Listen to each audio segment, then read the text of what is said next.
मेरे प्यारे सभी मित्रों को मेरा यानी संजीव कुमार का नमस्कार। उम्मीद करते हैं आप लोग बढ़िया होंगे, अच्छे होंगे, भली प्रकार होंगे, पढ़ाई कर रहे होंगे।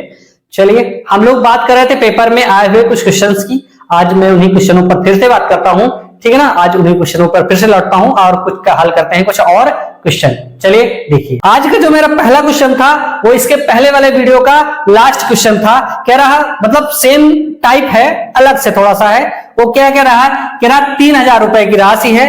कितने रुपए की राशि है? 3000 रुपए है। 3000 रुपए की राशि है। 2 वर्ष में 6000 हो जाती है। कितनी हो जाती है? 6000 हो जाती है। कितने वर्ष में? 2 वर्ष में। अगर इधर कितना है? 2 वर्ष है तो 6000 यानी 2 गुना कितना हो जाती है? 2 गुना हो जाती है। कितनी गुना हो जाती है? 2 गुना हो जाती है। ठीक, अगर 2 गुना हो जा रही, कह रहा है 2 वर्ष के बाद 6000 होती है तो 4 वर्ष का ब्याज क्या होगा? क्या पूछ रहा है? 4 वर्ष का ब्याज। कितने वर्ष का ब्याज पूछ रहा है? 4 वर्ष का ब्याज पूछ रहा है। तो 4 वर्ष का मतलब क्या हुआ? 2 गुणे 2। 4 वर्ष का मतलब क्या हुआ? 2 गुणे 2 यानी कितने गुना हो जाएगी? 2 की पावर 2 यानी 4 गुना हो जाएगी। कितने गुना हो जाएगी? 4। तो 4 को इससे गुणा कर दो तो 4 तिहाई 12 यानी मूलधन कितना हो गया? मिश्रधन 12000 हो गया। पूछा क्या है? ब्याज। तो दोनों का ब्याज है, इसको घटा देंगे तो 12 से 3 गया, कितना हुआ? 9000। इसका ब्याज कितना हो गया? 9000। थोड़ा सा अलग था इसके पहले वाले वीडियो के लास्ट क्वेश्चन में, और इसमें बस इतना अंतर था कि वहां मूलधन पूछता था, यहां क्या पूछा उसने? ब्याज। ठीक, उम्मीद करते हैं देख समझ में आया होगा। चलिए देखते हैं अगला क्वेश्चन। यदि एक निश्चित मूलधन पर चक्रवृद्धि ब्याज पर दूसरे और तीसरे वर्ष के प्राप्त होने वाले राशि क्रमशः कह रहा पहले और दूसरे और तीसरे में दे रहा, दूसरे और तीसरे वाले में प्राप्त मिश्रधन क्रमशः, मिश्रधन बता रहा वो, प्राप्त मिश्रधन कितना है? इधर है 24,200 रुपया, इधर मिश्रधन कितना है? 26,620 रुपया। इधर ये ब्याज है। ठीक, कह रहा है यदि एक निश्चित मूलधन पर चक्रवृद्धि ब्याज दर पर दूसरे और तीसरे वर्ष के प्राप्त होने वाली राशि क्रमशः 24,200 और 26,620 हैं तो ब्याज दर क्या होगा? यहां से चाहो तो आप ब्याज दर आराम से, क्या मैंने बताया था, इनका अंतर निकालो। क्या निकालो? इनका अंतर। तो इससे इसको हटाएंगे तो ये हो जाएगा 20। भाई इधर से ये बड़ा, ये छोटा है, तो 0 से 0 गए 2, 2 से 0 गए 2, 6 से 2 गए 4, और इस 6 से क्या गया? हाँ, ये 0 घटा 0, इधर 6 से 4 हो गया, फिर इस 6 से 4 गए 2, 2420 रुपए इसका अंतर हो गया। अब ये क्या होगा? इसी राशि, इतना ब्याज का अंतर हुआ, ये ब्याज, इतना ब्याज मिला, किस पर मिला होगा? पहले वाले मिश्रधन पर। तो पहला वाला मिश्रधन कितना है? 24,200। कितना है? 24,200। इसको क्या कर दिए? 100 से गुणा कर दिए। दर निकालने के लिए दोनों क्या हो जाएंगे? Cancel out. कितना दर आ जाएगा? 10%। क्या हुआ? 10%। इस टाइप का क्वेश्चन मैंने पहले भी बताया था, ठीक, लेकिन बीच में पड़ा तो मैंने कहा एक बार इसको चेक कर लेते हैं, उसके लिए देखने के लिए कि हाँ आप लोग भूले तो नहीं, या इसे एक बार फिर से इसको रिवाइज कर लिया जाए, ठीक ना। चलिए देखते हैं अगला। कोई राशि एक निश्चित वार्षिक दर प्रतिशत पर 3 वर्षों के बाद 18,600 और 6 वर्षों के बाद 27,900 हो जाती है। जब ब्याज प्रतिवर्ष संयोजित किया जाता है तो राशि है। क्या है? राशि है। देखो पहले क्या, फर्स्ट थर्ड यानी फर्स्ट में कुछ रहा होगा, मूलधन कुछ रहा होगा, थर्ड में और 6 में दिया है। क्या दिया है? थर्ड में दिया है 18,600। कितना दिया? 18,600 दिया है। 6 में दिया है 27,900। कितना दिया है? 6 में दिया है 27,900। ठीक, तो कह रहा है मूलधन क्या रहा होगा? तो यहां से मैंने बताया, देखो क्या है, ये एक निश्चित अनुपात में बढ़ता है। अगर इनका रेशियो सेम है तो 3 से 6, 1 से 3, 3 से 6, मतलब 0 से 3 गया, 3 से 6 गया, 3 के रेशियो में बढ़ा ना। क्या रेशियो यहां से यहां का और यहां से यहां क्या होगा? एक ही है, 3 का ही होगा। अंतर गैप यहाँ क्या है? 3, या हम 3 को 1 मान लें। क्या मान लें? 3 को 1 मान लें तो इनका अनुपात क्या आएगा? भाई ये 18,600 है, तो इसका अनुपात मानेंगे तो ये दोनों क्या होंगे? कैंसिल हो जाएंगे। क्या हो जाएंगे? कैंसिल हो जाएंगे। जब कैंसिल हो जाएंगे तो इनको और काट लेते। कट रहा है किसी से? 3 से कट रहा, 3 6 18 और 3 दूनी 6, ये 6200 हो गया। 3 से 3 9 27, 3 त्रिकोण 93 हो गया। यानी क्या हुआ? 6200 क्या बदल गया? 93 में बदल गया। किसमें बदल गया? 93 में। कह रहा है मूलधन पूछ रहे हैं, क्या पूछ रहे हैं, मूलधन पूछ रहे हैं। तो यानी इनका अनुपात क्या हो गया, 93/62, यही तो अनुपात हुआ ना। यानी ये किस अनुपात में बढ़े, 93/62 के इस संख्या को 93/62 से गुणा कर दिया गया, तभी तो मिला। क्या हुआ, 93/62 से गुणा कर दो तभी तो 93 मिला। तो हम क्या करेंगे, P को भी क्या करेंगे, P का 93/62 निकाल लेंगे तो कितने के बराबर हो जाएगा, 18600 के बराबर हो जाएगा। तो P की वैल्यू क्या होगी, 18600। यहां कितना हो जाएगा, गुणे 62 कर देंगे और बटे में क्या हो जाएगा, 93। क्या हो जाएगा, 93। अब 93 का दुगना 3 दूनी 6, ये कितना हो जाएगा, 200। कितना बना, 200। 200 उसको गुणा कर देंगे तो 0 0, 2 दूनी 4 और 6 दूनी 12, कितना हो जाएगा, ये आंसर हो जाएगा हमारा। क्या बन जाएगा, यही आंसर बन जाएगा, ठीक ना, 12,400 रुपया ये आंसर हो जाएगा। इस चीज को आप समझे होंगे। यहां मैंने पहले बताया था कि एक अनुपात में बढ़ता है, लेकिन यहां देख रहे हैं 3 है, यहाँ 6 है, तो अनुपात 0 से कहां गया, 3 पे, फिर 3 से 6 गया, तो हम इसको 1 मान लें कि 1 से 2 पे गया, 2 से 3 में गया, एक निश्चित अनुपात, यही तो गुणनखंड मिला।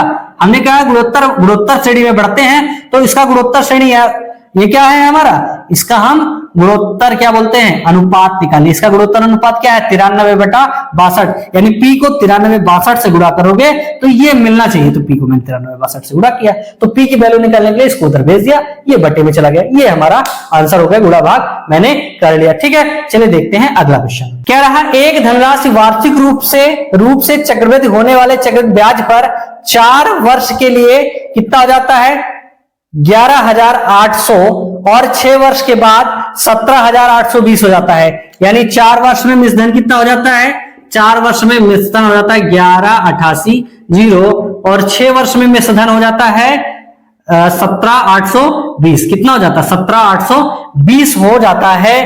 तो कह रहे हैं उस धनराशि का आधा भाग रुपए में होगा, यानी धनराशि का बटे 2 निकालना है। क्या निकालना है, धनराशि का बटे 2 निकालना है। देखते हैं भाई, दर कुछ भी हो, नहीं पता, दर का नहीं पता, तो इसको चाहे तो हम फॉर्मूले, चूंकि इसमें ना कोई तरीका लग रहा है, अभी 2 और 4 दिया है, 2 और 6, इसमें 2 वर्ष का अंतर है। क्या है, मात्र 2 वर्ष का अंतर है। अब इधर 2 पता होता तो हम इसको निकाल सकते थे, लेकिन 2 नहीं पता, इसमें केवल 2 ही दिए हैं, तो यहां सारी ट्रिक्स हो जाती हैं फेल।